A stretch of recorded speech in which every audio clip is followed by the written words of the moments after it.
fellow Northern tribal member, thank you for your military service and your civil service also. Because the Southern Northern Nation shares about 75 miles on the Mexican border, how can there be better cooperation?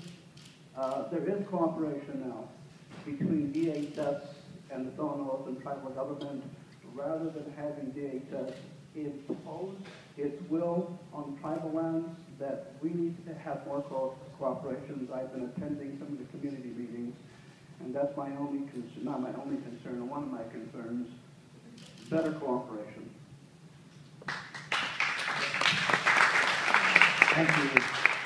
Thank you for raising that issue. Some time ago, I think you would agree, maybe 5 years ago, you went on the Tohono O'odham reservation, you saw nothing but abandoned cars because these people that would come across with drugs and abandon the car and head on out. There has been a dramatic increase in cooperation between the nation and the Border Patrol, DHS, etc. I have to give some straight talk. I think there's some progress that needs to be made, particularly in the area, as you know, that certain chapters, not the tribal council so much, but certain chapters can impose restrictions, and those have made it more difficult than it otherwise would have been.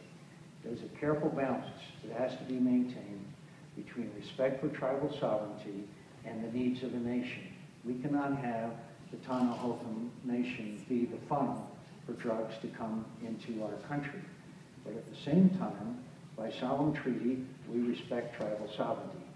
So I am happy to see the improvements that have been made, and I'd like to see some additional improvements so we could really go to work on the border. Yes, thank you.